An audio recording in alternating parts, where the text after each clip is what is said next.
وهادو عندي مسد وهادو اللي كتبني يعرفوا على الأقل جديدنا باش نقراو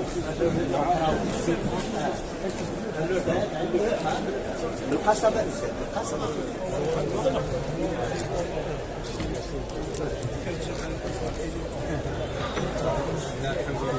الرئيس دراسي علي نحن نتذكر سي محمد علي تحمل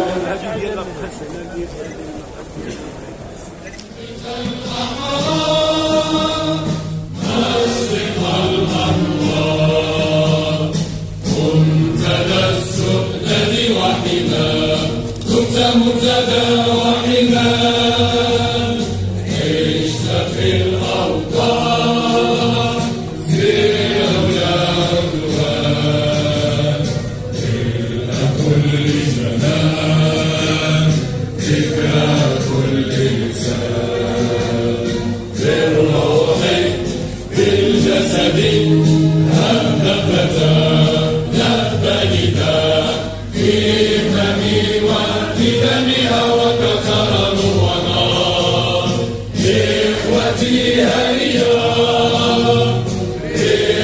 لعلا سعيا نرشد الدنيا أن هنا نحيا بشعار الله الوطن الملك. المطيين رئيس غرفة الصناعة التقليدية جهة فاس مكيناس كما كتشوفوها تعطات الانطلاقة الفعلية ديال الافتتاح ديال المعرض الوطني في نسخته الثانية ديال الجلد اللي هو في الحقيقة يعني واحد ملتقى اللي هو يعني ملتقى الحرفيين ديال واحد العدد ديال خليط ما بين الجهات كاملين كل واحد المنتج ديالو كل واحد التخصص ديالو وان شاء الله تعالى كنتمناو النجاح كبير للمعرض ولهاد الحرفيين باش يحقق نجاح كبير حجم المبيعات كما حققوا النسخه الاولى وشكرا.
خويا شكرا في هذا الاستقبال والاستقبال ديال هاد الناس هذوم والمسؤولين.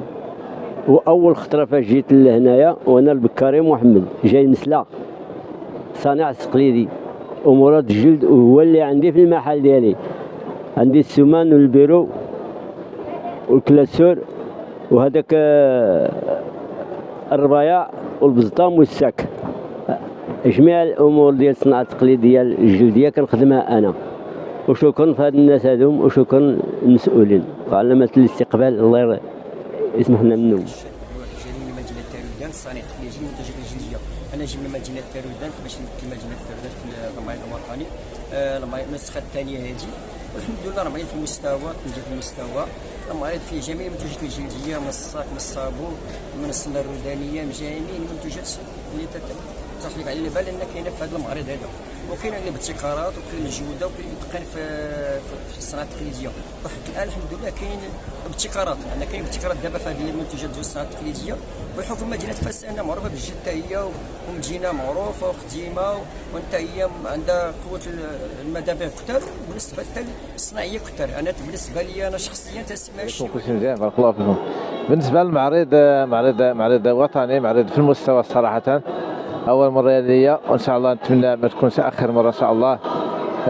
في جميع المنتوجات المحليه، في الخصوص المنتوجات الجلديه ديال جينا حنا من اكادير، كاين دارودان، كاين مراكش، جميع المدن المغربيه حاضرين هنا في مدينه فاس، وكنتمنى لكم التوفيق ان شاء الله بحول الله.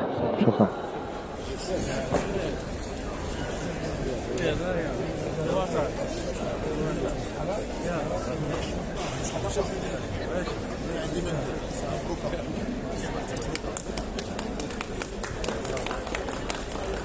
يا سلام. السيد الوالي يتوشح باستلهام المغربي يعكس الاثار والتراث المغربي من خلال النجمه المغربيه. الصناعه التقليديه في فاس. طبعا اليوم كتبقى انطلاق النسخه الثانيه من المعرض الوطني للجلد على مستوى مدينه فاس.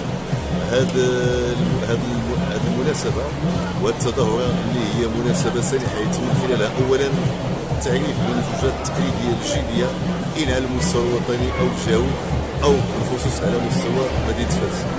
ثانيا من خلالها كيشوف الزوار كل سلسله القيمه المضافه لهذا القطاع من خلال الماده الخام اللي هي الجلد والتحويل ديالها دباغه ثم الى مرحله التصنيع، سوق يعني مجموعه ديال المجالات ان تعلق الامر بالمجموعه الجلديه او الاحزمه او الاحذيه او البلغه او الشبيل او السر الشكلي الى اخره من الخير.